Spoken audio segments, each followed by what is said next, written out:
Senor Burrow was chasing our miss, and it's gone. Ended up the pickup coil or distributor was bad, so we replaced that, and now she's pretty damn smooth. I'm happy with it.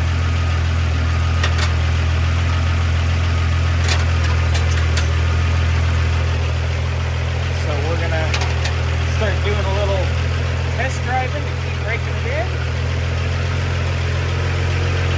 Hopefully we can get the emissions items we need located.